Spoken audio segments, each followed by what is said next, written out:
반갑습니다. 화창한 봄날에 함께 하여 예배를 드리게 되신 모든 분들을 주님의 이름으로 축복합니다. 네. 오늘 예배에 앞서 저희가 함께 나누고 싶은 말씀은요, 요한복음 2장 1절에서 10절까지의 말씀입니다. 요한복음 2장 1절에서 10절까지의 말씀입니다.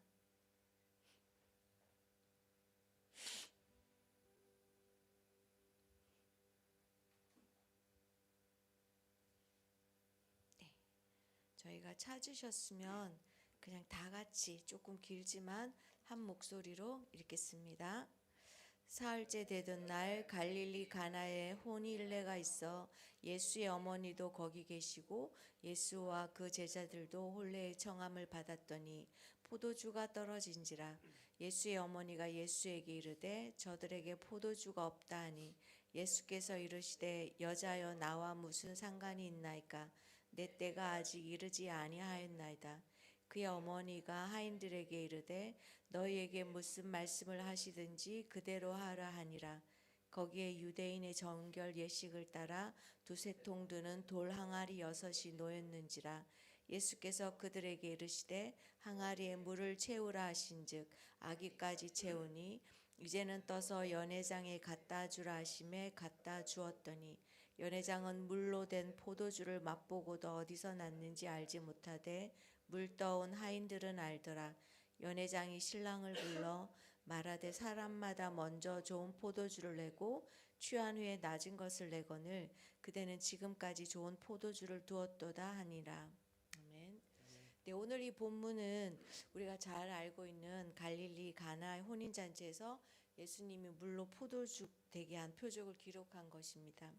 저는 이 본문을 묵상하면서 예수와 그 제자들도 혼례의 청함을 받았더니라는 이 구절을 더 깊이 묵상하게 되었습니다. 네, 혼인잔치에 초대받은 예수님. 저는 만일 예수님이 이 혼인잔치에 초대받지 않았다면 이 혼인잔치 어떤 일이 일어났을까라는 것들을 생각해 봤는데요. 아마 그 혼인잔치는 그냥 일반적인 평범한 혼인잔치가 되지 않았을까라고 생각해 봤습니다. 초대, 저는 이 초대라는 의미, 그것도 예수님을 초대하는 것에 대해서 다시 생각해 보았습니다. 예수님을 나의 구주로 영접한 후에 나는 나의 삶에서 주님을 초청했던 적이 있었던가라는 것을 되짚어 보았는데요. 우리가 사형리에서 제시하는 그림 중에 나의 보좌를 주님께 내어드리는 그림이 있습니다. 우리는 이제 그 그림을 볼 때마다 나의 삶의 보좌에 주님이 오셔서 앉아주시기를 구하기도 하고요. 어떤 때는 그런 삶을 살기로 결단하기도 해보기도 합니다. 그렇지만 과연 그때 왜 우리가 나의 삶에 정말 주님을 초청한 적이 있었던가? 나는 저에게 그렇게 한번 물어보았습니다. 너는 얼마나 너의 삶에 주님을 초청하고 있니? 라고 질문했을 때 전 참 그런 적이 없었던 것 같아요. 그냥 주님을 나의 구주로 내가 영접했으면 주님 내 안에 계시지? 그럼 내가 주님을 초청할 게 또 뭐 있어? 라고 생각하고 살았던 것 같았습니다. 네. 그러면서 한편 생각했는 것은 만약에 예수님이 내 삶에 초청이 되었다면 지금쯤 나의 삶은 축제가 되어 있어야 되지 않을까라는 생각을 해봤습니다. 주님으로 인해 즐거워하고 주님으로 인해 신나하고 또 주님으로 인해 환호하는 그런 삶은 나는 매일매일 살지 않았을까 이런 생각을 했습니다. 근데 왜 우리는 주님을 영접했다고 하면서 또 주님을 나의 보좌에 계신다라고 말하면서도 여전히 관계 때문에 힘들어하고 상황 때문에 절망하고 문제 때문에 좌절하고 슬퍼하고 있을까요? 오늘 혼인잔치를 보면 예수님이 청함을 받은 그곳에 예수님이 초청되어 온 그곳에 어떤 일이 일어났습니까? 물론 기록되어져 있지는 않지만 저는 그곳이 굉장한 축제의 자리가 되었을 것이라고 생각합니다. 기쁨의 자리가 되었을 것이라고 생각합니다. 오늘 본문은 단순히 물로 포도주를 받고 되는 그런 기적을 다루는 이야기가 아니고요. 예수님이 임하신 그곳에 유대인들의 율법과 간습의 옛 질서가 아닌 하나님의 나라가 또 새로운 메시아의 시대가 임했음을 선포하는 그런 곳입니다. 또한 신랑 되신 예수님이 우리를 메시아적인 혼인잔치에 신부로 초대하는, 그래서 진정한 축제의 기쁨과 감격을 주신다는 그런 의미도 포함되어 있다고 생각합니다. 그러면 언제 우리 삶 가운데 이런 일이 일어날까요? 네, 우리가 우리의 삶으로 주님을 초청할 때라고 생각합니다. 혹시 여러분의 삶 가운데 혹은 저 안에도 마찬가지지만 나의 삶 가운데, 우리의 삶 가운데 주님을 영접한 그때에 멈추어져 있다면, 그래서 나의 삶 가운데 주님을 청함이 없는 상태로 살아가고 있다면, 이 시간 우리가 다 같이 우리 입을 열어서 주님 나의 삶에 오셔서 나의 왕자에 앉아 주시옵소서, 나의 보좌에 앉아 주십시오라고 주님을 초청하는, 그래서 내 삶이 매 순간 절망하고 좌절하는 게 아니라 주님으로 인해서 정말 신나고 즐겁고 기쁨의 삶을 살아가는, 그래서 그런 삶이 될 수 있도록, 정말 잔치의 삶이 될 수 있도록 주님께 도움을 청하는 기도하셨으면 좋겠습니다. 그래서 오늘 함께 우리가 드리는 이 예배가 주님이 초청되어진 나의 삶 안에 내가 그 주님을 마음껏 자유함으로 예배하고 기뻐하고 환호하며 주님을 예배하는 그런 예배 시간이 되게 해달라고, 이 시간에 혹시 나의 삶이 잠깐 멈추어져 있었다면, 주님을 영접한 처음 그 상태에 멈추어져 있다면, 더 이상 내 삶에 주님을 초청하는 시간이 없었다면, 이 시간 나의 삶을 주님께 올려드리고 주님 앞에 이 시간 다시 오셔서 주님 나에게 오셔주세요, 나를 주님을 초청하는 기도하시면서 그 기쁨과 감격을 맛보며 주님을 마음껏 예배하는 예배가 되게 하려고 함께 기도하시겠습니다. 아버지 하나님, 저는 주님을 아버지 나의 구주로 영접했지만 나의 삶 가운데 주님을 아버지 초청하지 않았던 삶을 살았으니 주님 앞에 고백합니다. 여전히 나의 삶 가운데 내가 주인이었고 나의 보좌에 내가 앉아있었으니 주님 앞에 고백합니다. 그래서 아버지 하나님, 나는 매 순간 좌절하고 매 순간 절망하고 매 순간 아버지 하나님 실패한 가운데 살아가고 있었으니 주님 앞에 고백합니다. 주님이 내 삶의 주인이시옵소서. 아버지 하나님, 주님이 내 삶에 초청되어 왔을 때 내 삶은 말할 수 없는 기쁨과 말할 수 없는 감격으로 넘침을 다시금 고백합니다. 그것을 회복시켜 주시고 이 시간 그 기쁨, 말할 수 없는 기쁨과 말할 수 없는 감격으로 주님을 예배할 수 있도록 도우시고 인도하여 주시옵소서. 그렇게 주님을 예배하는 시간 되게 도우시고 인도하여 주시옵소서.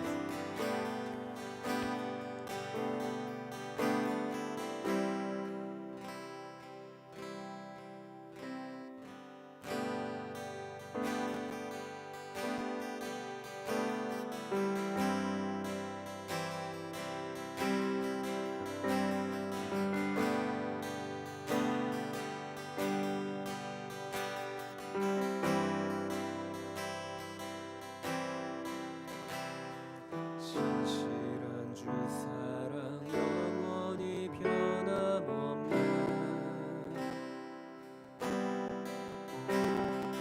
내 영혼 잠잠히 주님을 기다리네. 한 번 더 신실한 주 사랑, 신실한 주 사랑 영원히 변함없네. 내 영혼 잠잠히 주님을 기다리네. 나의 모든 것, 나의 모든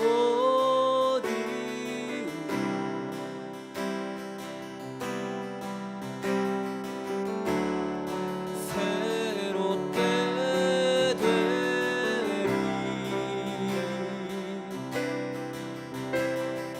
일 위해 죽으시고 시사시 생명의 주 살리신 주 십자가 원하신 주의 사랑,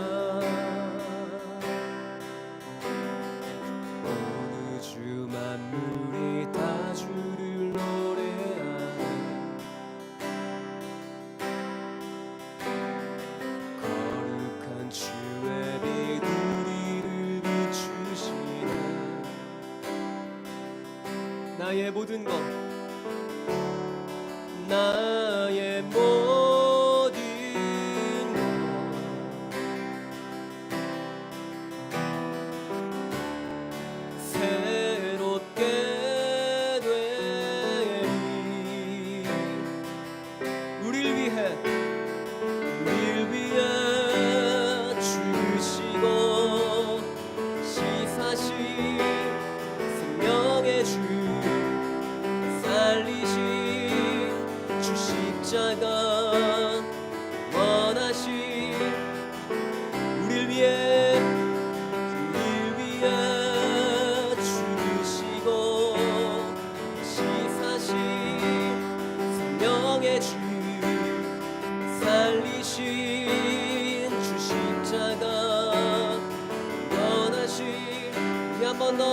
우리를 위해 죽으시고 우리를 위해 죽으시고 시사신 생명의 주 살리신 주 십자가 원하신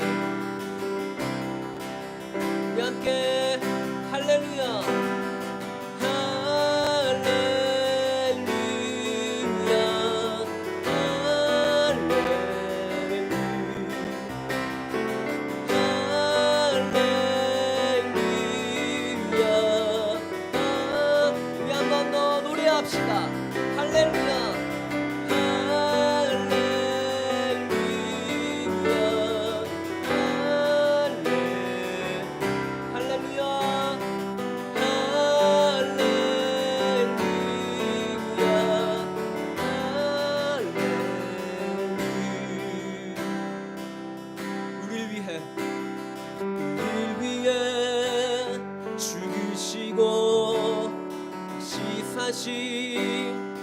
생명의 주 살리신 주 십자가 원하신 주의 사랑 우리 위해 죽으시고 시사신 생명의 주 살리신 주 십자가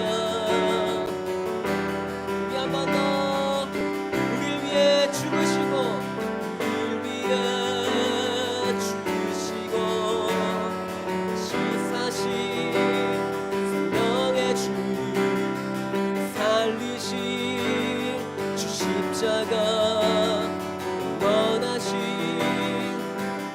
우리를 위해 죽으시고 시사신 생명의 주 살리신 주 십자가 원하신 주의 사랑 신실한 주 사랑 영원히 변함없네 내 영혼 잠잠히 주님을 기다리네 우리 한 번 더 신실한 주 사랑 영원히 변함없네 내 영혼 잠잠히 주님을 기다립니다 내 영혼 잠잠히 주님을 기다리네 우리 마지막으로 고백합시다 신실한 주 사랑 영원히 변함없네 내 영혼 잠잠히 주님을 기다리네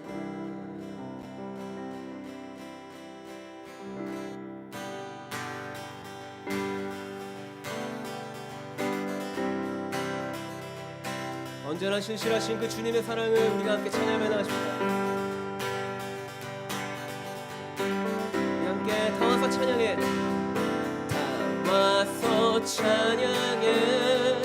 사랑을 주신 주 찬양해. 사랑해 우리 주님 생명 주셨네. 소리쳐 찬양해.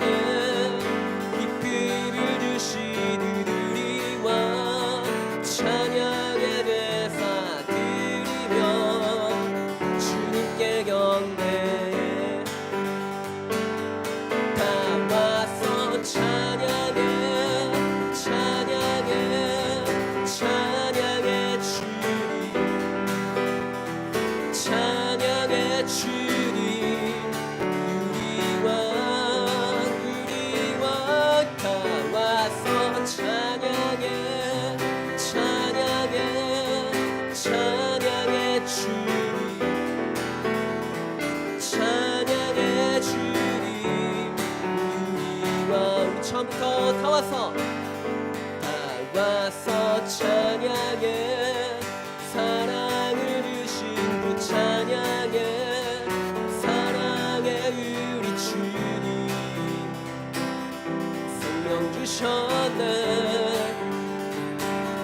소리쳐 찬양해 기쁨을 주신 우리와 찬양의 내사 드리며 주님께 경배해. 다 와서 찬양해 찬양해 찬양해 주님 찬양해 주님. 우리와 다 와서 찬양해 찬양해 찬양해 주님 찬양해 주님. 한 번 더 다 와서 찬양해 찬양해 찬양해 주님 찬양해 주님. 우리와 다 와서 찬양해 찬양해 찬양해 주님 찬양해 주님.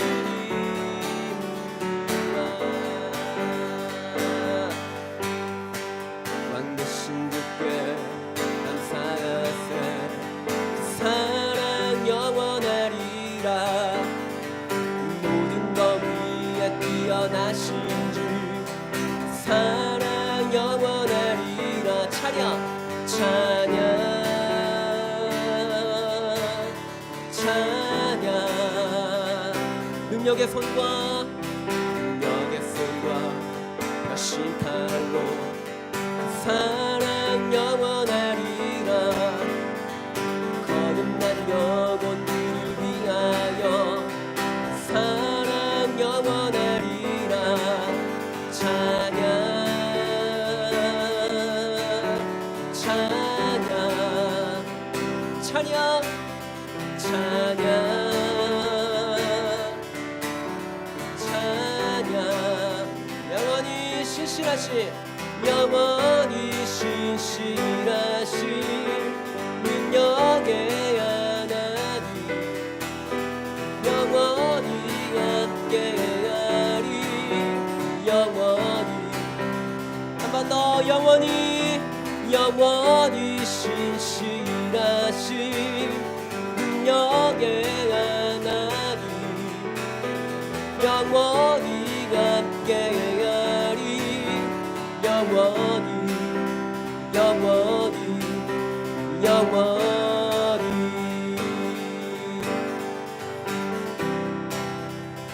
해 뜨는 데서 지는 데까지 그 사랑 영원하리라. 주 은혜로 우리 걸어가리. 그 사랑 영원하리라. 찬양 찬양 찬양 찬양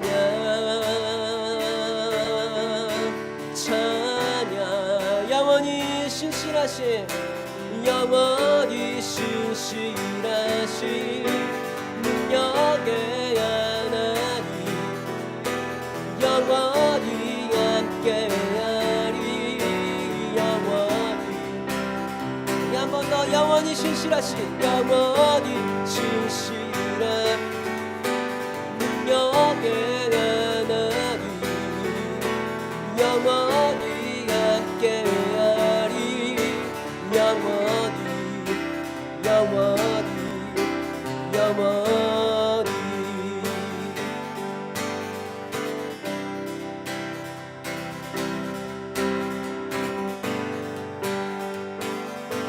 우리 함께 영원하신 그 사랑을 함께 찬양하며 나가십시다.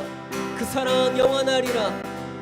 사랑 영원하리. 그 사랑 영원하리라. 사랑 영원하리. 그 사랑 영원하리라. 사랑 영원하리. 그 사랑 영원하리라. 사랑. 우리 한 번 더 그 사랑 영원하리라. 사랑 영원하리. 아멘. 그 사랑 영원하리. 찬양 찬양 찬양 찬양 찬양 우리 한 번 더 찬양 찬양 찬양 찬양 찬양 찬양 영원히 신실하신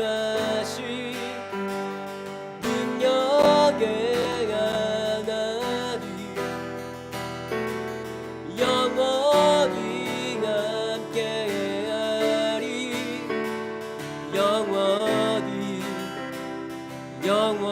영원히 신실하신 영원히 신실하신 능력의 하나님 영원히 함께하리 영원히 우리 한 번 더 영원히 신실하신 영원히 신실하신 능력의 하나님 영원히 함께하리 영원히 한 번 더 영원히 신실하신 영원히 신실하신 능력의 하나님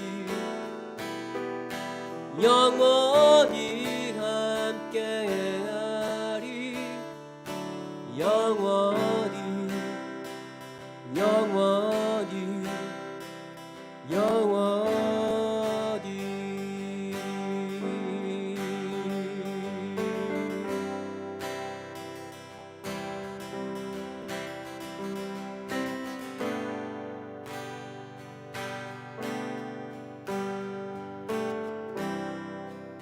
우리 한 번 더 고백합시다.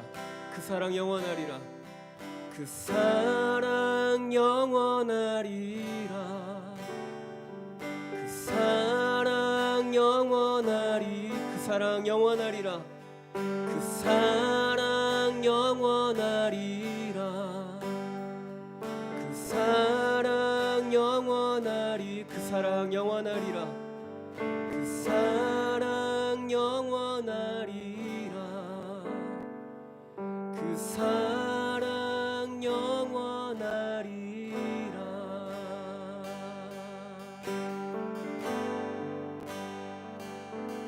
온 땅에 주인 되신 주님이 내 이름 아시며 상한 맘 돌보네 어둠을 밝히시는 새벽별 방황하는 내 맘 주의 길 비추시네 나로 인함이 아닌 주가 행하신 일로 나의 행함이 아닌 오직 주로 인하여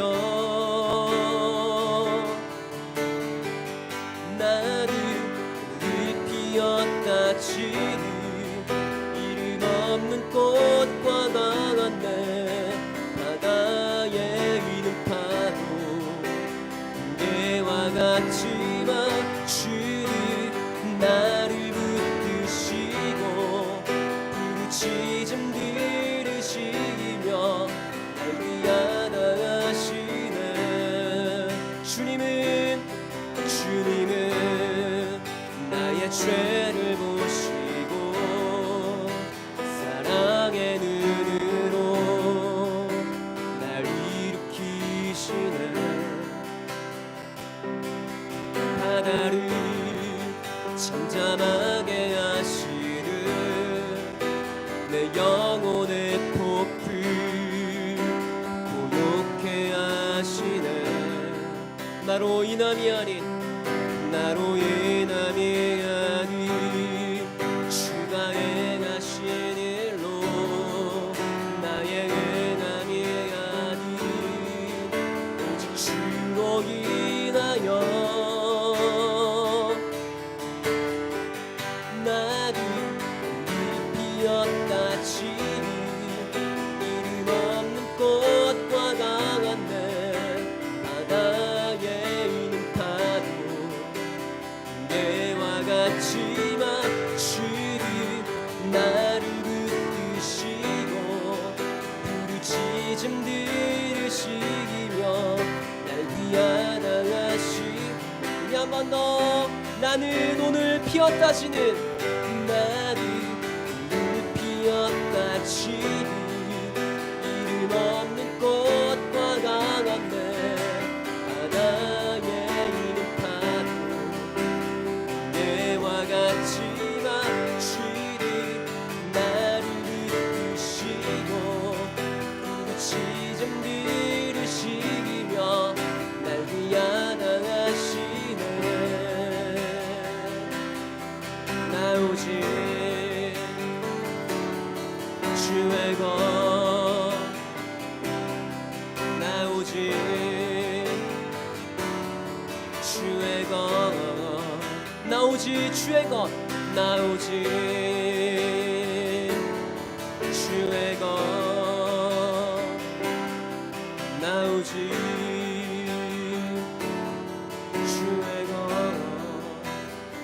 나는 오늘 피었다 나는 오늘 피었다 치는 이름 없는 꽃과 강한 날 바다에 있는 파도 안개와 같지만 주는 나를 붙드시고 부르짖음 들으시며 날 위하다 하시네 나는 오늘 피었다시는 나는 오늘 피었다 치는 이름 없는 꽃과 강한 날 바다에 있는 파도 안개와 같지만 주는 나를 붙드시고 부르짖음 들으시며 날 위하다 하시네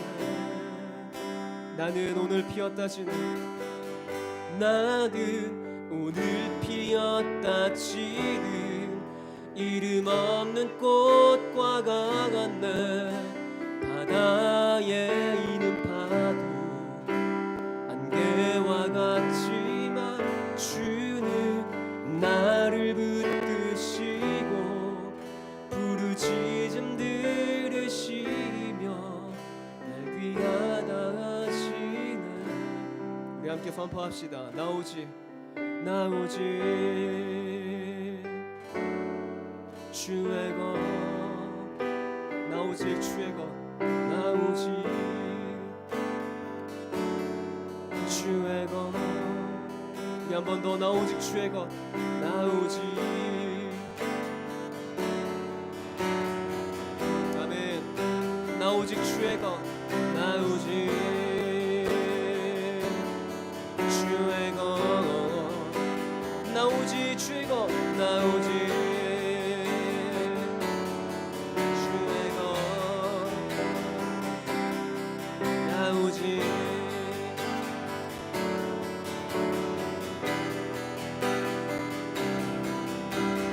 그 사랑이 내려와 날 자유케 하셨네 영원히 나는 주님의 것 산과 골짜기에서 내 영혼 노래하네 영원히 나는 주님 한 번 더 고백합시다 그 사랑이 내려와 그 사랑이 내려와 날 자유케 하셨네 영원히 나는 주님의 것 산과 골짜기에서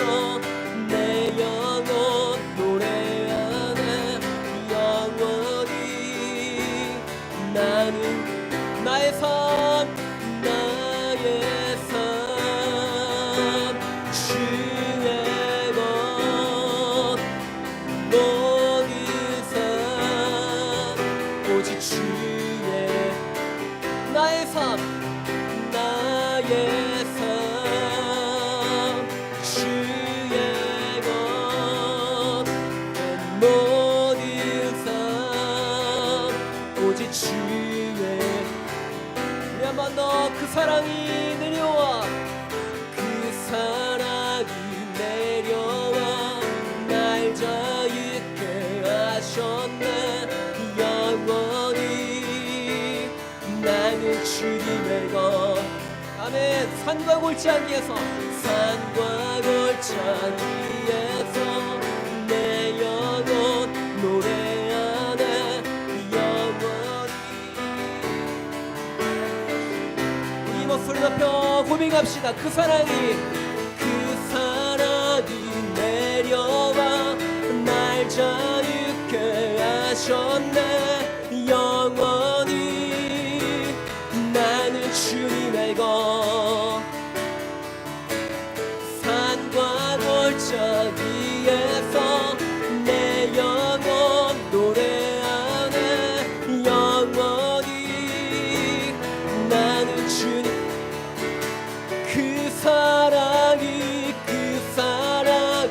내려와 날 자유케 하셨네 영원히 나는 주님의 것 산과 골짜기에서 내 영혼 노래하네 영원히 나는 주님의 것 그 사랑이 내려와 그 사랑이 내려와 날 자유케 하셨네 영원히 나는 주님의 것 아멘 산과 골짜기에서 내 영혼 노래하네 영원히 나는 주님의 것 우리 한 번 더 고백합시다 그 사랑이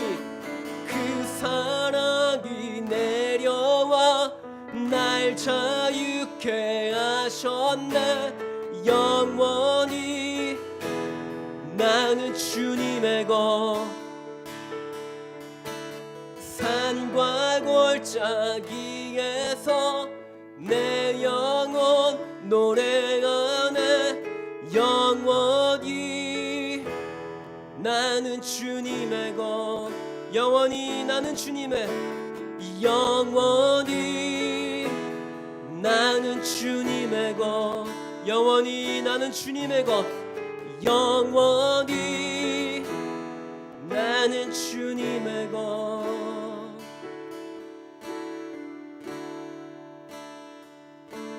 주를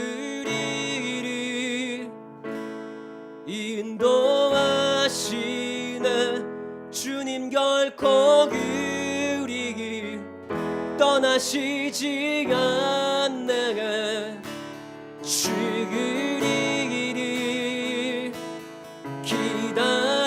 기다리시네 주님 결코 우리 포기하지 않네 주를 인도하시네 주님 결코 우리 떠나시지 않네 주를 기다리시네 주님 결코 우리 포기하지 않 한번 더 주리를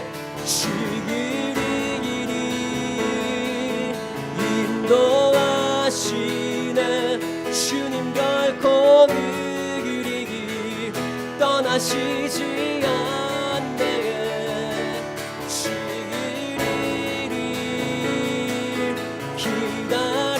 기다리시네 주님 결코 우리 포기야 우리 한 번 더 고백합시다 주리를 인도하시네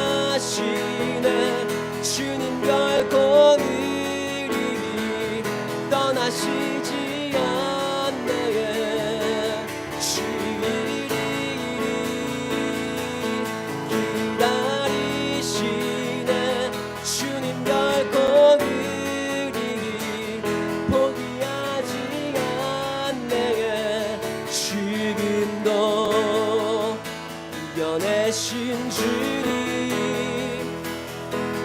사셨나 온 능력의 주 안에 승리하리 우리 주 온 능력의 한 번 더 죽음도 이겨내신 주님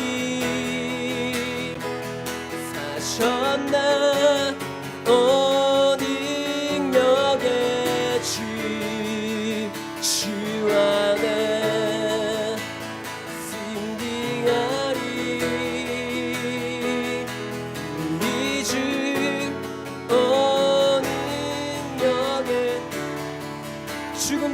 죽음도 이겨내신 주님 사셨나 온 능력의 주 안에 우린 승리하리 우리 주 온 능력의 한 번 더 죽음도 이겨내신 주님 사셨나 온 능력의 주 안에 교회 승리하리 우리 주 온 능력의 이 마지막으로 죽음도 이겨내신 주님 사셨나 온 능력의 주 안에 우린 승리하리 우리 주 온 능력의 우리 주 능력의 주 우리 주 온 능력의 우리 주 능력의 주 우리 주 온 우리 한 번 더 능력의 주님을 찬양합니다 우리 주 온 능력의 주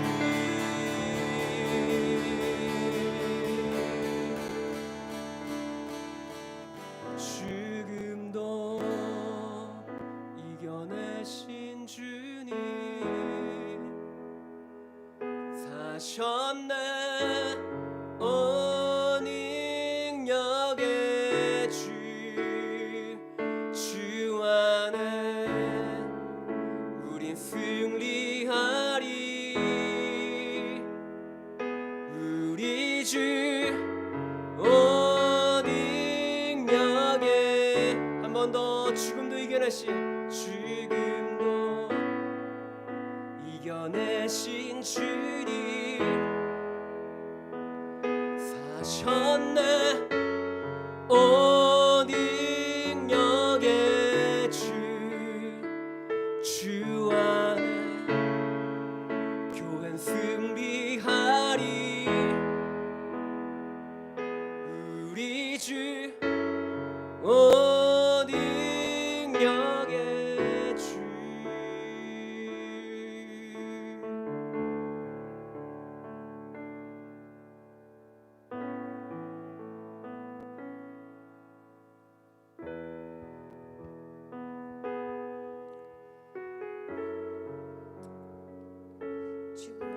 죽음에서 승리하신 우리 주의 이름을 높여 찬양합니다. 결코 우리를 포기하지 않으시고 우리를 아버지 향한 그 마음을 끊는 적이 없으신 그 주님의 사랑이 우리를 또한 죽음에서 승리하게 하실 것을 믿어 고백합니다. 그 주님의 사랑 안에 우리가 매여 있기 때문에 그것이 오히려 우리의 자유이고 우리가 주님을 찬양하는 이유가 됩니다. 우리의 매일매일의 삶이 주의 사랑에 매여 있어 온전히 주님을 기쁨으로 찬양하며 예배하는 삶이 되게 도우시고 인도하여 주시옵소서. 우리 가운데 그렇게 선한 일을 행하실 우리 주 예수 그리스도 이름으로 기도드렸습니다. 네, 오늘 예배를 드리기 전에는 안 계셨는데 예배를 드리다 보니 두 분이 저희와 함께 예배를 드리고 있었네요. 네, 감사하고요. 저희가 쑥스럽지만 우리가 두 분을 위해서 함께 손을 뻗어서 환영의 인사를 드렸으면 좋겠습니다. 네. 함께 너는 그리스도의 향기라. 너는 그리스도의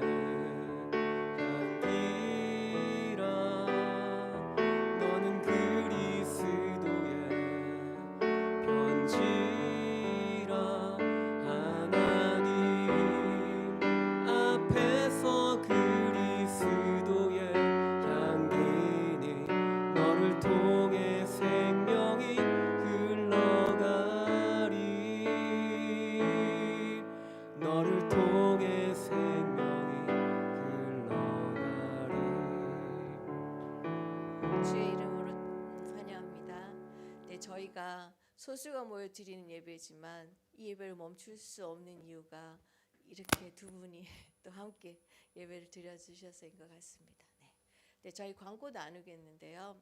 네, 항상 광고는 같습니다. 발렌티어 모집하고 있는 것과 우리 화요 예배 안내인데요. 여기서 예배를 드리시는 이 시간이 저희한테는 얼마나 귀한지 모르겠습니다. 그래서 오프라인으로 예배를 드리시는 분들도 있겠지만 함께 오셔서 온라인으로 함께 예배 드리시고요. 예배 드리다 하나님께서 마음 주시면 또 앞에 나오셔서 함께 발렌타인으로도 섬겨주시고, 그래서 우리가 드리는 이 화요 예배 자리가 더 풍성하고 더 기쁨의 자리가 되었으면 좋겠습니다. 마음만 있으시면 됩니다. 언제든지 오셔서 함께 해주시면 감사하겠습니다. 네, 오늘 말씀을 들을 텐데요. 저에게 말씀을 전해주실 간사님을 소개하겠습니다. 정익훈 간사님 나오셔서 말씀을 전하실 텐데요. 우리 다 두 손 뻗어 함께 환영하겠습니다. 너는 그리스도의 향기라. 너는 그리스도의 향기라.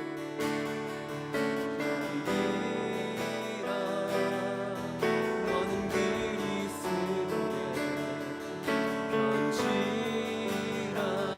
하나님 앞에서 그리스도의 향기 너를 통해 생명이 흘러가리. 너를 통해 생명이 흘러가리.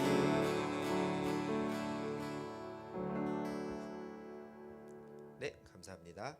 우리 본문 말씀 읽도록 하겠습니다. 오늘 화요 모임에서 주님께서 주신 저희들에게 주님께서 가르쳐 주실 말씀은 신약성경 요한복음입니다. 요한복음 1장 29절부터 요한복음 1장 29절에서 34절까지의 말씀을 저희가 보도록 하겠습니다.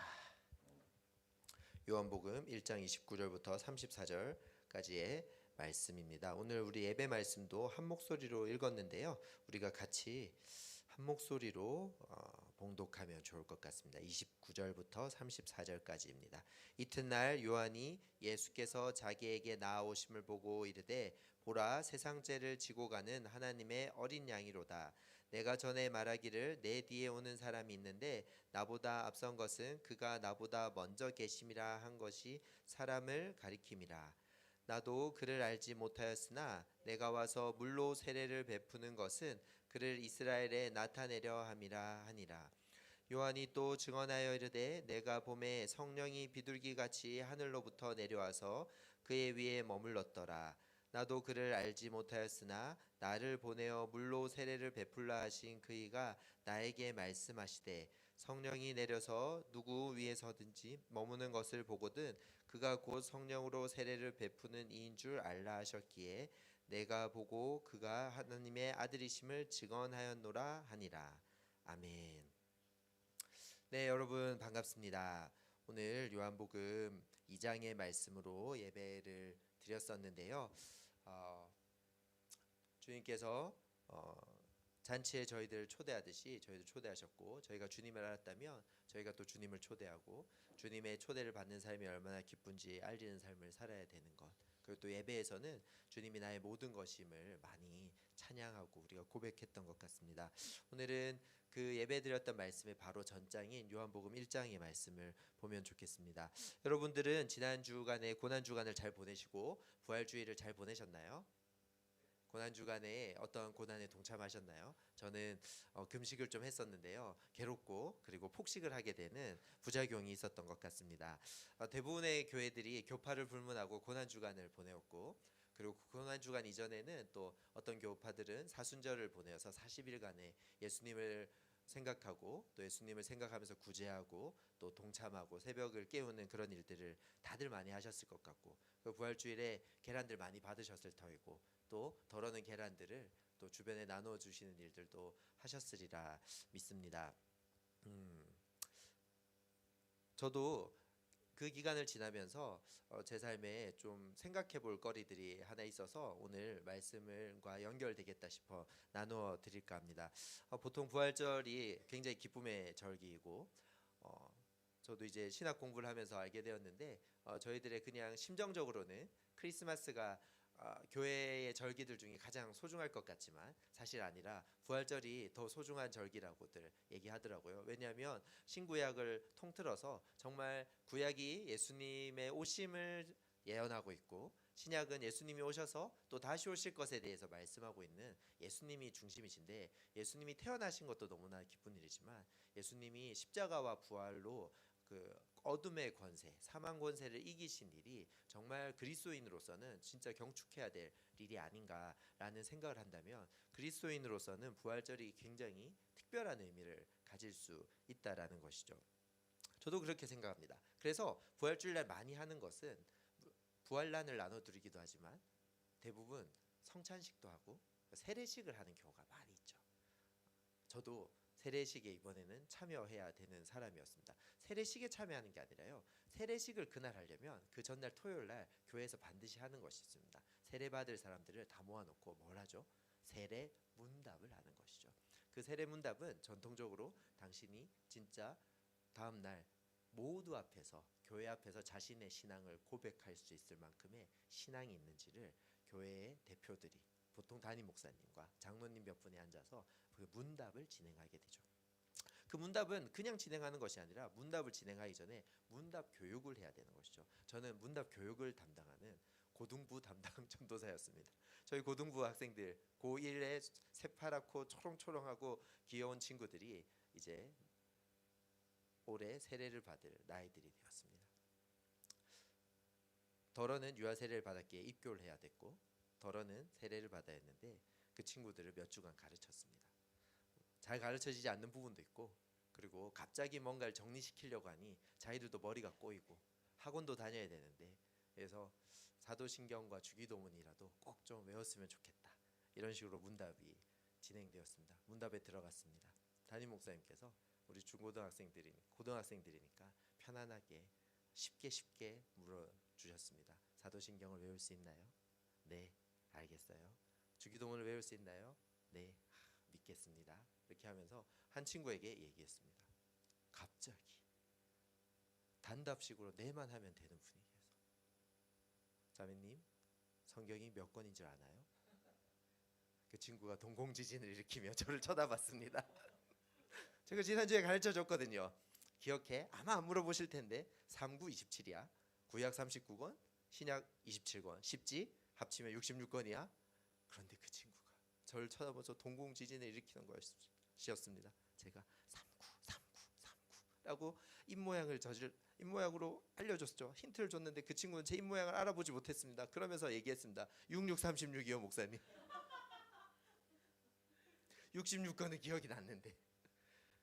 그러면서 목사님께서 정말 우리 목사님 인격적이셨는데 성경은 한 권이죠 라고 말씀하셨습니다. 무한하지 말라고. 너무 아름다운 시간이었습니다. 그러면서 목사님께서 그런 말씀을 하셨습니다. 간단하게 복음에 대해서 그 자리에 앉은 문답식에 참여한 사람들한테 복음에 대해서 설명하신 뒤에 하지만 세례를 받는다고 해서 꼭 예수님을 다 믿는다고 할 다 볼 수는 없습니다. 우리가 그걸 다 할 수 없기 때문이죠 라고 말씀하셨습니다. 어떻게 예수님을 믿는다는 것을 우리는 알 수 있을까요? 라는 생각이 저도 그 머릿속에 들었습니다. 저도 늘 예수전도단에서 이미 믿으시는 분들과 함께 선교합시다, 이미 세례받은 대학생들과 함께 진짜 캠퍼스에서 우리 젊음의 때에 예수님의 제자 됩시다, 이런 운동과 교육과 그런 선교 활동을 했지, 정말 가장 믿음의 1차원적인 상태에서 정말 세례를 받기까지의 사역을 별로 해본 적이 없는 것 같았습니다. 당회는 무슨 권위로 세례를 줄 수 있지? 뭐 이런 생각도 잠시 들었습니다. 이 모든 것이 어쩌면 하나님의 허락받지 않고 하는 일인가? 라는 생각도 들기도 했던 것이죠. 오늘 세례 요한 본문을 저도 동일하게 요한복음을 요즘 묵상하고 있는데, 이 세례 요한을 통해서 이런 여러 가지 고민과 의문들에 대해서 나는 어떻게 겸손하게 생각하고 하나님은 무엇을 가르치시는가 생각해 볼 거리들이 있다고 생각합니다. 여러분 성경책을 펼쳐두고 계시죠? 요한복음 1장 29절에서 34절까지가 저희들의 본문이었습니다. 여러분 요한복음은 4개의 복음서 중에 순서상 마지막에 위치해 있습니다.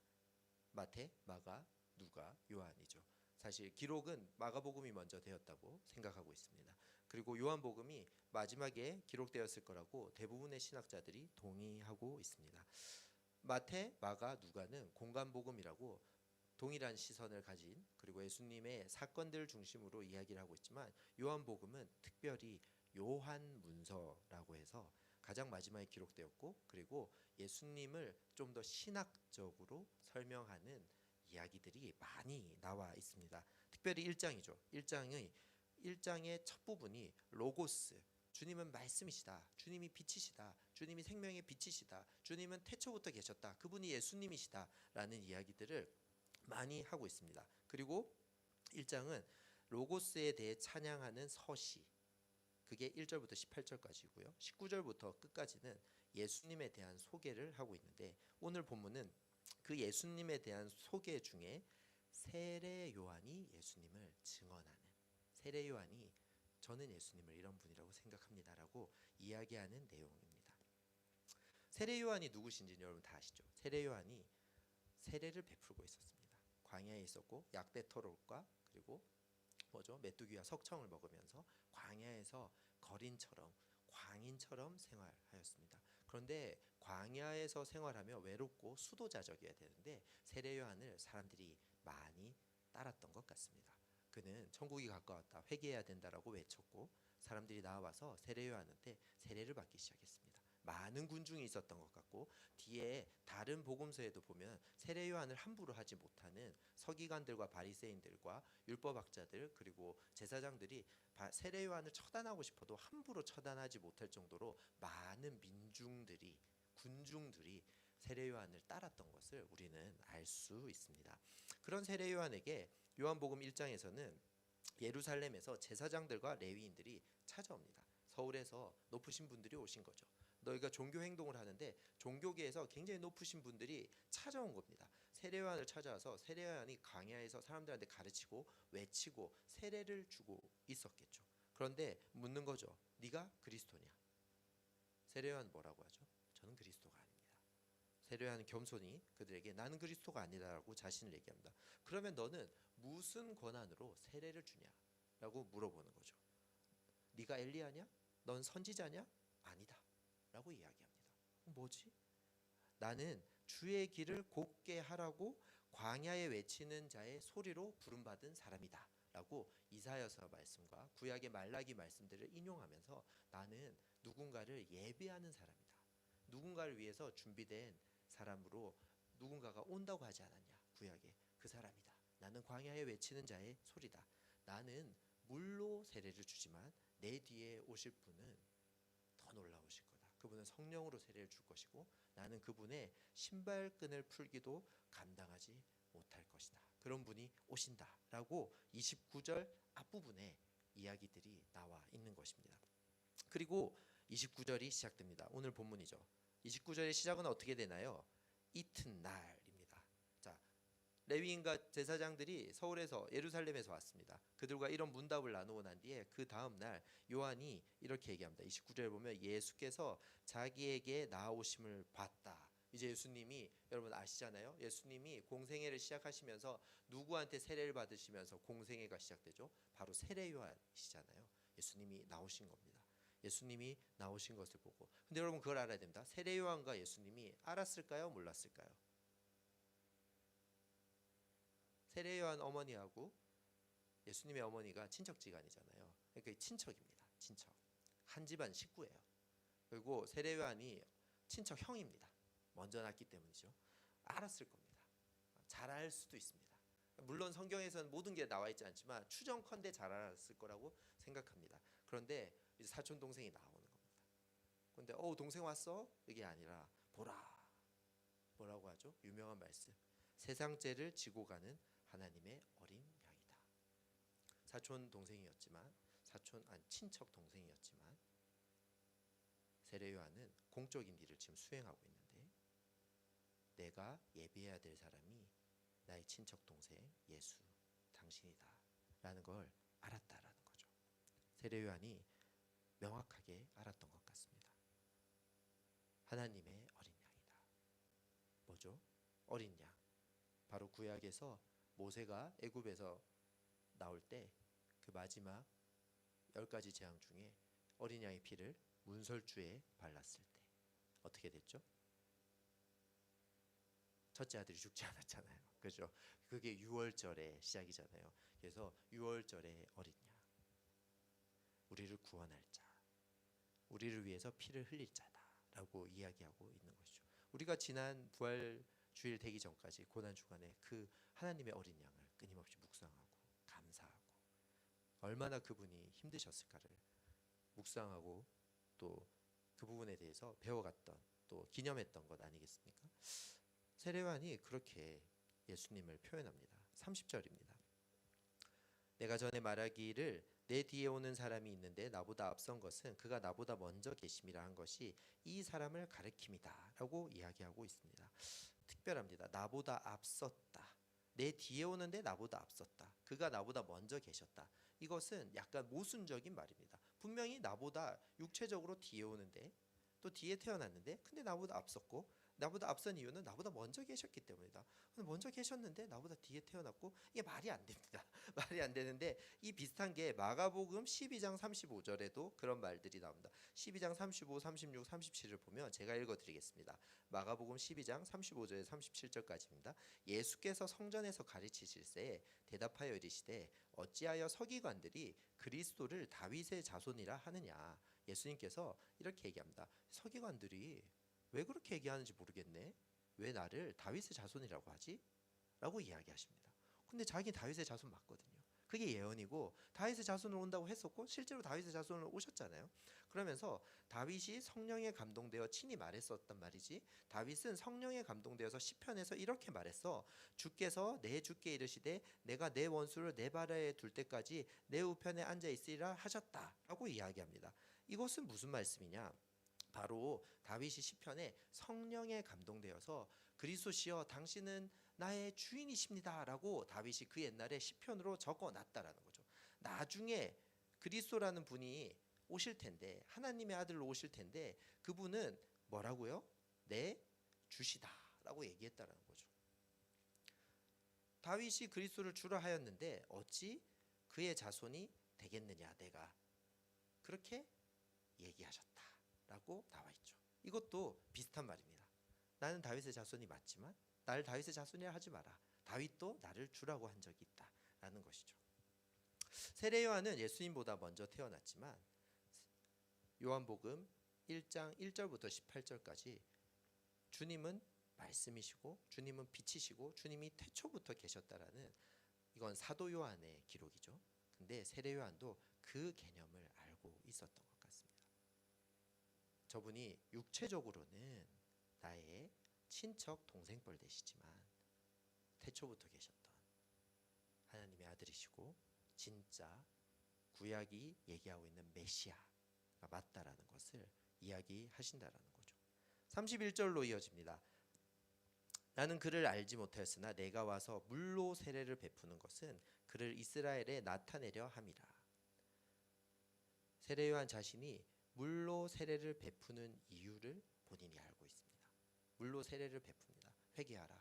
세례의 의미가 무엇일까요? 저도 이번에 우리 젊은 친구들, 어린 친구들을 세례 공부를 하면서 세례에 대한 의미를 다시 한번 저도 공부하면서 세례의 의미의 첫 번째는 씻음이라는 의미가 있는 거죠.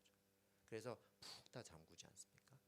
그리고 다시 태어날 때 다시 태어난다. 또 생명이 다시 이제 들어간다라는 그런 의미가 있는 것이죠. 세례 요한은 그런 고대의 세례 의식을 치르면서 왜 세례를 베푸는지 31절에 보면 아는 것 같습니다. 뭐죠? 무엇 때문이죠? 예수님을 이스라엘에 나타내려 함이라 라고 이야기하고 있습니다. 제가 이 31절을 보면서 잠시 생각했는데요. 세례 요한 참 행복한 사람이었겠다라는 생각을 잠시 했습니다. 자기가 엄청난 일을 하고 있습니다. 굉장히 팬덤을 모으는 일을 하고 있는데 그 일을 왜 해야 되는지, 이 사람들이 나를 띄워주니까 더 해야 되겠다가 아니라 명확하게 알고 있는 것이죠. 나는 예수님의 길을 예비하기 위해서고 예수님을 이 이스라엘 사람들한테 알리기 위해서, 드러내기 위해서 내가 이 일을 해야 된다는 것을 세례 요한이 알고 있다라는 것이죠. 여러분, 제가 어떻게 보이실지 모르겠지만 학부 때 철학을 전공했습니다.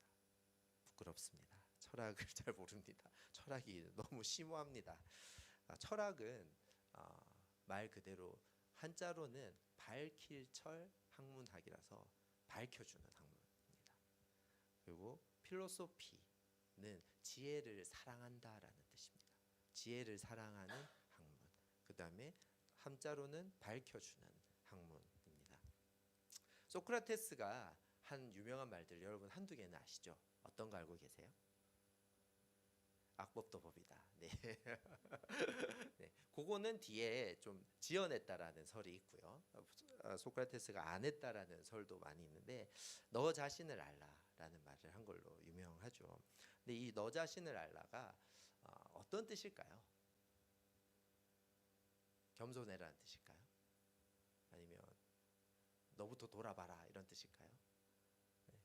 사람들이 너 자신을 알라, 너 자신을 알라라고 얘기를 하죠. 한국적 문화권에서는 겸손해라, 겸양의 자세를 가져라 이렇게 해석될 가능성이 높은데 실제로는 그렇지 않습니다. 이게 아니라 실제 뜻은 정확하게 말하면 네가 뭘 아는지, 네가 뭘 모르는지를 정확하게 알아야 된다라는 뜻입니다. 지혜에 있어서, 진리에 있어서 네가 아는 거는 안다고 하고 모르는 거는 모른다고 해야지 그때부터 진짜 대화가 된다. 그때부터 진짜 무언가를 파악할 수 있고 이야기할 수 있다라는 것입니다. 진짜 알을 추구한다면 너 자신을 알아라. 너는 뭘 알고 있는지, 너는 뭘 모르고 있는지. 이 말씀에 대입해 본다면 여러분 생각해 보십시오. 이런 분들이 있습니다. 막 얘기를 하는데 다 아는 것 같아요. 근데 그분이 진짜 아는 게 뭘지 잘 모르겠어요. 그리고 늘 겸손하신 분이 있어요. 교수님이 물어보면 늘 모른다고 그래. 그런데 과에서 1등이 그런 분이 계시거든요. 네, 그런 분도 있고요. 근데 제가 보니까 살아오다 보니까 많은 목사님들 만나고 많은 선교사님들 만나고 많은 신앙의 선배들 만나는데 뛰어난 분, 대단한 분보다 그게 많은 걸 하신 분, 많은 능력을 가지신 분이 아니라 어느덧 담백하고 심플한 사람이 정말 뛰어나고 놀랍고 따라가고 싶고 존경받는다는 걸 어느 순간부터 좀 깨닫는 것 같습니다. 그건 뭐냐면요. 어떤 건 진짜 모른다고 하세요. 잘 몰라요. 군간사님 제가 그 부분은 잘 모릅니다. 라고 겸손하게 진짜 자기가 모르는 걸 모른다고 하세요. 어느 레벨이 되면 좀 모른다라는 말 하는 게 두렵게 되거든요. 그리고 어떤 것은 명확하게 안다고 얘기를 하세요. 그리고 눈빛으로 보나 워딩으로 보나 그리고 그분의 행위로 보나 알고 계시는 게 느껴져요. 그런 게 있거든요. 그리고 어떤 거는 진짜 모르세요. 그리고 자기가 모르는 걸 알고 저도 이제부터 그걸 배우려고요. 뭐 그러시는 분들 계세요. 그럼 뛰어나더라고요. 그리고 존경스럽더라고요. 세례 요한의 삶을 잠시 좀 더 보겠습니다. 세례 요한은요 이렇게 얘기합니다. 요한복음 뒷부분에 가면 예수님 그분은 반드시 흥하여야 되겠고 나는 세야 된다고 이야기합니다. 정말 겸손하죠. 한편 그는 광야에 외치는 자의 소리라는 별명을 가졌고, 그건 우리 다 읽었잖아요.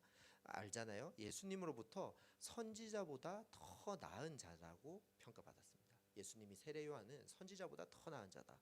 그리고 결정적인 예수님의 세례 요한에 대한 칭찬. 여자가 낳은 자 중에 세례 요한보다 큰 이가 없다라고 이야기했습니다. 우린 다 여자가 낳았잖아요. 그죠? 제일 큰 사람이다. 세례 요한이 정말 수고했다라고 이야기하는 것입니다. 32절 33절을 보겠는데 33절을 먼저 보면 나를 보내어 물로 세례를 베풀라 하신 그이가 말씀하시길 성령이 내려서 누구 위에든지 머무는 것을 보거든이라고 이야기합니다. 그가 곧 성령으로 세례를 베푸는 이인 줄 알라. 세례 요한이 예수님이 나오셨잖아요. 예수님의 세례를 했을 때 여러분 다 아시죠? 비둘기처럼 예수님 머리 위에 성령이 임하였다라고 합니다. 그 성령이 임하는 것을 보면 그 사람이 하나님의 아들인 줄을 알아라 라고 33절에 적혀져 있죠. 그럼 거꾸로 32절을 보겠습니다. 요한이 또 증언하여 이르되 내가 보매 내가 봤다 라고 합니다.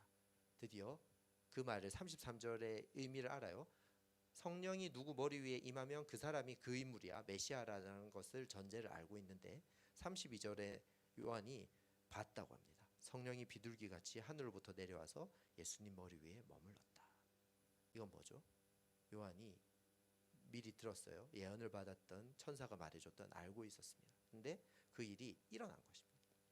봤다. 내가 봤다. 그리고 34절에 요한이 뭐라고 하죠? 내가 보고. 요한이 봤어요.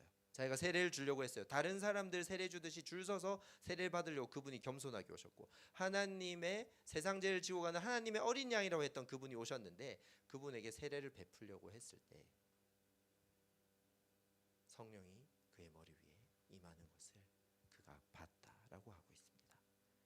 그가 하나님의 아들이심을 증언한다라고 34절에 이야기하고 있습니다. 세례 요한의 마지막 증언, 이 부분 안에서의 마지막 증언, 본문 안에서 마지막 증언, 하나님의 아들이시다. 그는.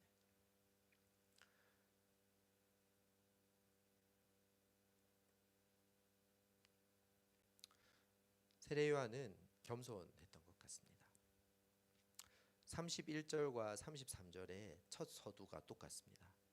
나도 그를 알지 못하였으나, 나도 그를 알지 못하였으나 라고 이야기하고 있습니다. 나도 그를 알지 못하였으나. 세례 요한은 누구보다 예수님을 잘 아는 것 같습니다. 그런데 그가 이렇게 이야기했습니다. 나도 그를 잘 알지 못하였으나. 그가 그의 머리 위에 성령이 임할 것을 보기 전까지는 알지는 못하였다라고 이야기하고 있다는 거죠. 아까 소크라테스 얘기를 드리면서 얘기했듯이 내가 진짜 아는 것과 모르는 것을 나눌 줄 알아야 된다고 했는데, 세례 요한은 여자가 낳은 자 중에 가장 큰 자라는 칭찬을 예수님한테 들었는데 세례 요한은 지금 이야기하고 있는 것입니다. 나 잘 몰라 라고. 여기서 사용되는 알다와 모르다, 그 알다 여러분 많이 들어보셨죠?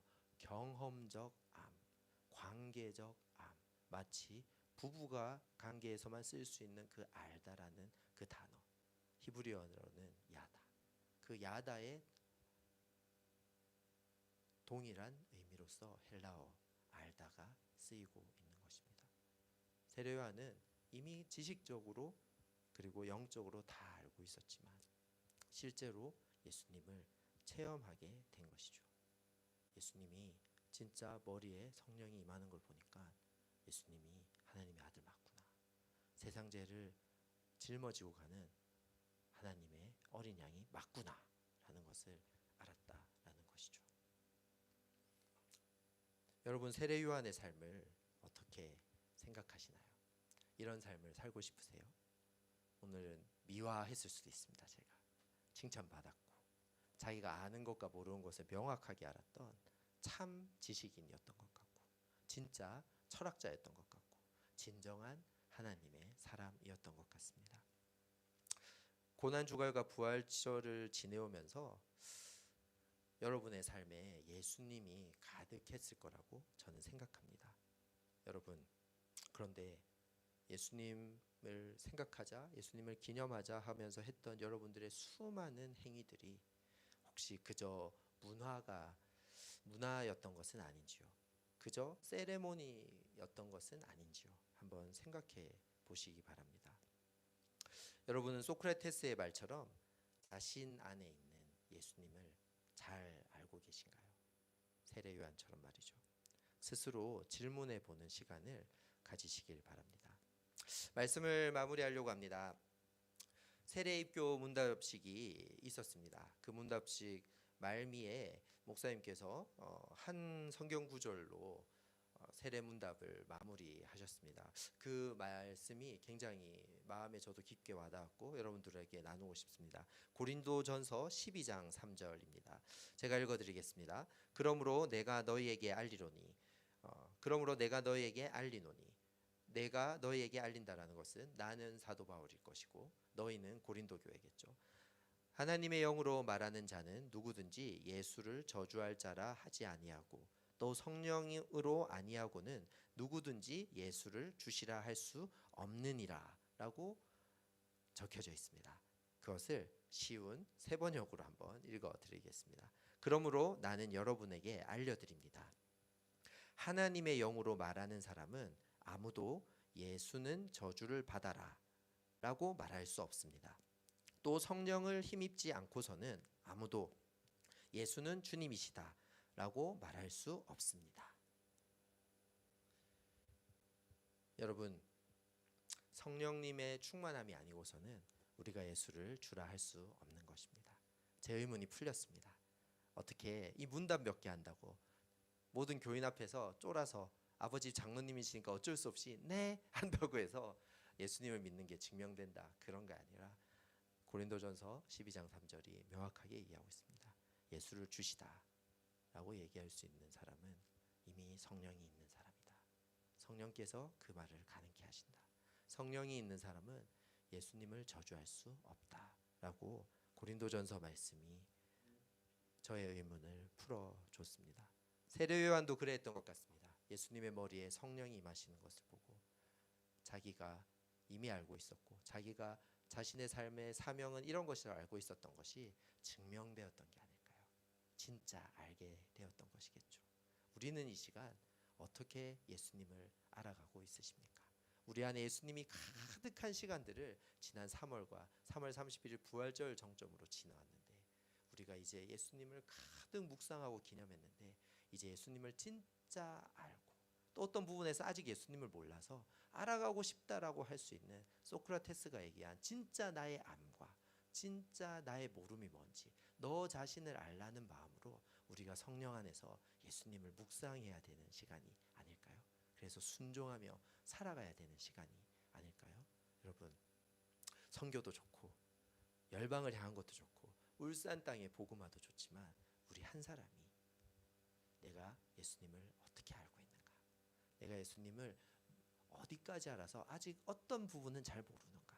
그것을 겸손하게 하나님 앞에 물어볼 때 성령 하나님께서 우리를 충만하게 우리 가운데 기름 부으시고 우리의 인지를 우리의 영혼육에 지정의에 역사하시면서 우리가 예수님을 바로 알아가는 삶을 마치 세례 요한처럼 저는 여러분들이 다 세례 요한처럼 자신의 사명을 아는 사람, 그래서 자신의 아는 것을 안다고 하고 모르는 것을 모른다고 하면서 하나님을 알아가는 그런 겸손하면서도 정말 예수님께 칭찬받는 하나님 나라에 칭찬받는 귀한 제자들이 되시기를 축원하는 마음에서 이 말씀을 전해 드렸습니다.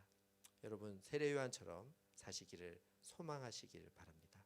이 어지러운 세상에 광야와 같은 어지러운 세상에서도 진짜 알므로 외칠 것을 외치고 때로는 모름으로 침묵하고 그 모름 가운데 가만히 멈춰서는 것이 아니라 성령 하나님께서 그 모름을 알므로 바꿔주시기를 그리고 그 암도 단지 배움의 암, 그리고 교회에서 외치기 때문에 아는 암이 아니라 진짜 내가 경험하고 내 안에 체득된 삶으로서 살아가는 부활의 신앙으로 살아가는 부활절 이후를 살아가는 여러분의 성장이 있는 그리스도를 닮는 장성한 분량까지 자라가는 그런 여러분들이 되었으면 좋겠습니다. 이 시간 잠시 기도했으면 좋겠습니다. 사실 오늘은 열정적인 기도보다 의문과 질문이 자기 안에 스스로 많아졌으면 좋겠습니다. 예수님에 대한 나의 삶을 돌아봅시다. 그냥 예수님하고는 아까 예배 인도할 때 우리 명희관 선생님께서도 얘기했지만 그냥 예수님이 날 구원하셨지라고 그 뒤부터는 예수님은 별로 안 중요한 거 아닙니까? 뭔가 나에게 능력 주시는 분이거나 나에게 뭔가 해결해 주시는 분으로서가 중요하고 예수님 자체와의 친밀함은 중요하지 않는 좀 후순위의 문제가 되어버린 거 아닙니까?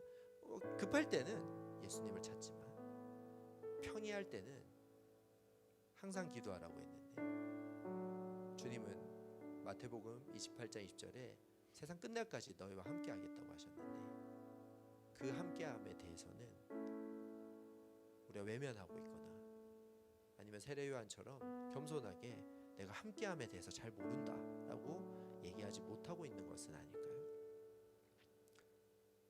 예수님과 나와의 관계를 좀 돌아봅시다. 예수님과의 관계 안에서 나의 삶에 하나님께서 주신 소명들은 무엇인지 생각해 보십시다. 이것들에 대한 깊은 생각과 정리가 없다면 우리는 그저 주님을 이 세상이 바라는 기복신앙적 나의 삶을 해결사로 해결해주는 히어로처럼 믿고 있는 걸지도 모르겠습니다. 우리는 그런 신앙이 옳은 신앙이 아니라는 것을 잘 알고 있습니다. 우리 예수님을 잠시 묵상합시다. 나와 예수님의 관계를 돌아봅시다. 기도하겠습니다. 주님, 그렇습니다. 주님과 나와의 관계를 생각해 봅니다. 예수님께서 세례 요한에게 겸손하게 나오셨고 세례 요한은 더 겸손하게 주님이 어떤 분이신지를 고백했고 또 주님을 아는 것과 주님에 대해 모르는 것을 겸손하게 이야기했음을 저희가 보았습니다. 주님, 저 자신을 알기 위해서 예수님과 하나님과 성령님께 간구해야 함을 고백합니다. 주님, 나를 알아가게 하여 주시옵소서. 주님, 나를 알아가게 하여 주시옵소서. 주님, 나에 대한 질문을 가지고 주님 앞에 나아갑니다.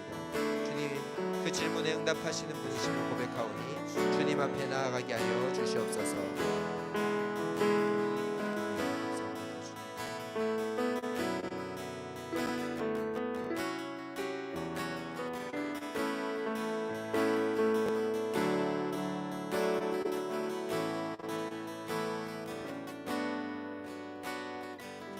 그래서 이 시간 우리가 한 가지 더 기도하실 때 저희들이 많은 질문을 가질 수 있습니다. 많은 질문을 주님께 가지고 나아가는 것이 어쩌면 옳은 신앙인의 자세일 것입니다. 그럼에도 불구하고 우리가 그 질문에 대해서 그냥 질문만 많고 답은 듣지 않으려는 마음이 있진 않으십니까? 세례 요한도 결국엔 예수님이 하나님의 아들이신 것을 알게 되는 것은 예수님의 머리 위에 성령이 임하는 것이었습니다. 고린도전서 12장 3절에 이야기하고 있습니다. 성령이 아니고서는 하나님을 주라고 고백할 수 없다라고 이야기하고 있는 것처럼 우리는 성령님과 함께하는 시대, 보혜사 성령님과 함께하는 시대를 살아가고 있는 것입니다. 성령의 충만함을 간구하십시다. 성령님께서 여러분에게 주님을 가르쳐 주실 것입니다. 성령님께서 여러분과 주님의 관계를 조명하여 주시고 도우시는 분이시고 선생님이 되시는 분이시라는 것을 보혜사 성령님을 간구하시면서 이 시간 기도하도록 하겠습니다. 여러분의 삶에 성령이 충만하시기를 간구하시면서 기도하겠습니다. 주님, 그렇습니다. 성령 충만한 삶을 살아가게 하여 주시옵소서. 그저 신비로운 경험을 하고 주님 앞에 새로운 말들을 하는 그런 성령의 역사만을 말할 것이 아니라 성령 안에 조명하신 가운데서 성령을 알아갈 수 있는, 성령 안에서 그리스도를 알아갈 수 있는, 하나님과의 관계를 알아갈 수 있는 저희들이 되게 하여 주시옵소서. 그래서 저희들이 체득하는 삶으로서 정말 살아내는 진리로서 아버지의 은혜와 사랑을 아는 자로서 살아가는 성령의 충만함과 성령의 인도하심을 받는 아버지가 하나님 나라의 거룩한 백성들이 되게 하여 주시옵소서.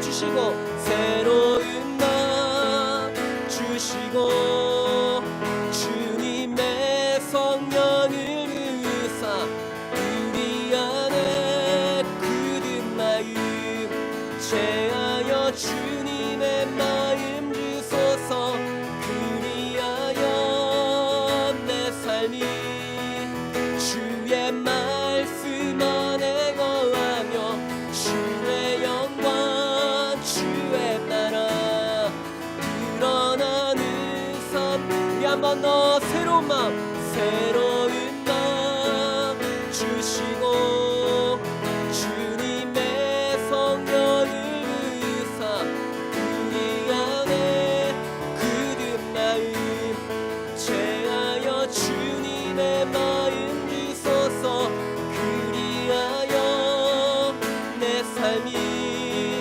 주의 말씀 안에 거하며 주의 영광 주의 나라 드러나는 삶 되게 하소서. 예수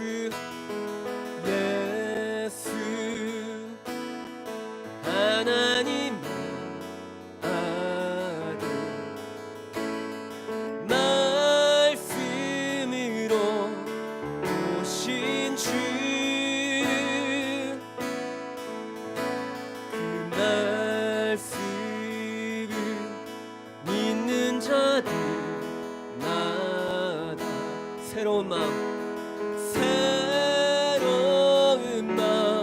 주시네. 예수 하나님의 본체 예수 하나님의 본체 사랑으로 오신 주 그 사랑이 날 찾아오셔서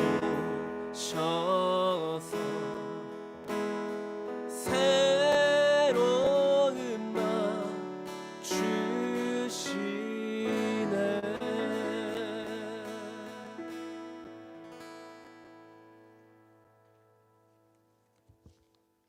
오늘 말씀을 들으면서 오늘 나눠주신 본문 뒤에 빌립과 나다나엘이 예수님을 만나고 예수님을 고백하는 장면이 나오거든요. 그래서 저는 그 장면을 보면서 또 오늘 말씀을 나눠주신 가사님 말씀을 들으면서 우리의 삶 가운데 내가 만난 주님을 항상 고백하는 나만의 신앙 고백이 있어야 되겠다. 우리가 찬양 가사로도 고백하고 또 성경에 쓰여진 말씀으로도 고백하지만 내가 경험하고 내가 만난 그 하나님을 나의 언어로 고백하지는 잘 못하는 것 같아요. 그래서 우리가 주님을 만날 때마다 내가 만난 그 주님을 고백할 수 있는 그런 저와 여러분이 되셨으면 좋겠습니다. 네. 오늘 저희 함께 나눌 중보기도인데요. 저희 계속 무슬림 기도운동 30일자에 따라서 기도하는데 오늘은 가나의 플라니 종족을 위해서 기도하는 시간을 갖겠습니다. 이 플라니 종족은 그 아프리카 쪽에 사는 유목민이고요. 이들은 이제 분쟁이나 또 어떤 이 생활 환경 목초지를 찾아서 이동하는 그런 분들이라고 합니다. 그 중에 이제 가나의 이 플라니 종족이 100만 명 이상이 살게 되는데요. 유목민이다 보니까 이들은 어떤 삶적으로, 그러니까 생활적으로 사람들에게 학대를 받거나 핍박을 받는 경우가 많다고 합니다. 특히 이제 이 플라니 종족은 가나 땅에 살지만 가나인들한테 흡수가 되지 그들과 같은 종족이 되지 못하기 때문에 굉장한 차별에 많이 직면해 있다고 합니다. 무슬림들이 극단적이 되는 거는 물론 이거는 저의 개인적인 생각이지만 물론 그들의 사상 안에 어떤 극단적으로 가는 어떤 신앙적으로 그런 것도 있지만 그들이 삶 안에서 살아온 지금까지 역사 안에서 차별받았고 그것들 안에 억압받았다는 그런 역사적인 것 안에서 극단적인 된다라는 그런 생각도 저는 해보았고요. 실제로 이 무슬림 기도 책자에 안내하고 있는 사람 중에 슐레이만이라고 하는 이 무슬림 이 청년이 그러한 핍박과 그런 것들을 피해서 무슬림 극단주의자에 이렇게 가담하게 되는 여러 가지 상황에서 근데 신기하게도 꿈속에서 예수님을 만났고 예수님이 그 단체에 가담하지 말 것을 말씀하셨고 자기는 항상 그러므로 또 반대로 극단주의자들한테 핍박을 받는 상황, 박해를 받는 상황 가운데 기독교인을 만나게 되고 그러므로 해서 이분이 다시 복음을 전하게 되고 진정한 그리스도인이 되었다는 것이 오늘 우리가 나누고 될 이 종족에 대한 이야기 중에 하나인데요. 우리가 무슬림들에게 복음을 전하는 건 굉장히 어렵다고 말씀하십니다. 그래서 많은 분들이 우리가 기도할 때 예수님께서 그들의 꿈과 환상 가운데 나타나 주신다라고 말씀을 하시고요. 실제로 무슬림들 중에는 굉장히 신앙이 어떤 이성적인 자기들의 가르침보다는 이분들이 되게 한쪽으로 치우치는 환상을 되게 하고 그런 쪽에 신비적인 쪽에 빠져 있는 분들이 많다고 합니다. 이런 분들이 복음을 전했을 때 복음을 듣기보다는 그런 분들에게 예수님이 꿈에 나타나서 말씀하시고 아니면 환상 가운데 나타난 그런 일들이 계속 일어날 때 그들 안에 정말 또 그런 꿈과 환상을 가지고 그런 것을 가지고 궁금증을 가지신 분들이 그때 기독교인을 만나서 복음을 듣고 자신들의 진리가 믿는 것이 참된 진리가 아님을 깨닫게 되는 이러한 일들이 일어나고 있다고 합니다. 그래서 우리가 오늘 그러한 것들을 생각하면서 가나의 플라니 종족을 위해서 기도하실 텐데요. 가나에는 교회들이 있습니다. 그런 가나의 교회들이 그들 나라에 살고 있는 이 플라니 종족을 위한 사역에 집중할 수 있도록 그렇게 기도하시고요. 플라니 종족이 예수님 안에 있는 사랑과 포옹을 발견할 수 있도록 그래서 돌아올 수 있도록 또 플라니 종족 안에 있는 기독교인들이 강하고 담대하게 성장하고 환난과 박해 가운데서도 그들의 믿음으로 이겨낼 수 있도록 오늘은 가나의 플라니 종족을 위해서 함께 기도하시겠습니다. 기도하시겠습니다. 아버지 하나님 이 시간에 가나의 플라니 종족을 주님 손에 올려드리며 기도합니다. 아버지 하나님 그들이 아버지 국민의 삶을 사는 동안에 그들이 핍박받고 억압받는 그 모든 환경들 가운데서 그들이 내몰리는 게 아니라 가나의 교회들이 그들을 품을 수 있게 하시고 그들을 그리스도의 사람으로 포용할 수 있게 도우시고 인도해 주시옵소서. 또 플라니 종족들이 예수님의 사랑을 알 수 있도록 참된 진리를 알 수 있도록 복음을 알 수 있도록 하나님 도와주시옵기로 원합니다. 또 플라니 기독교인들이 아버지 안에 강하고 담대하게 성장할 수 있도록 그래서 그들 안에 하나님 그 종족들 간에 복음을 전하는 자들로 끝나고 축복하시고 그 종족 가운데 함께하여 주시옵소서. 그들의 마음을 주장하시고 그들의 생각을 주장하시고 그것 가운데 일하신 하나님 찬양합니다.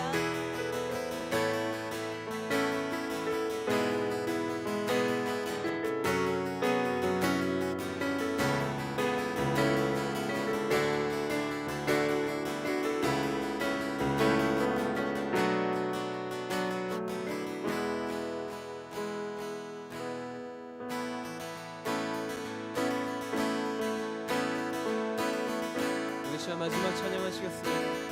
온 세계와 열방 가운데 세계와 열방 가운데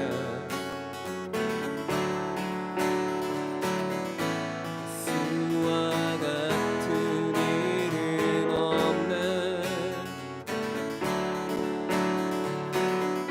죄악과 어두운 세상 유일한 소망 수와 비교할 수 없는 모든 민족을 구원할 모든 민족을 구원할 이름 예수 그 발 앞에 헛된 우상 무너 우리 함께 영광의 이름 예수 찬양하리 처음과 나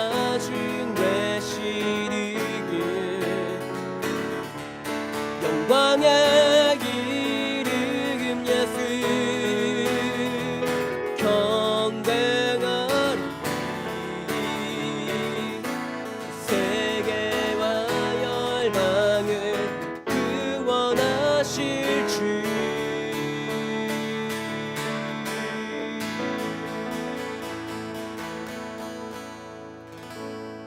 모든 화형 마쳤습니다. 안녕히들 돌아가시고 다음 주 화요일에 또 뵙도록 하겠습니다. 서로 축복합니다.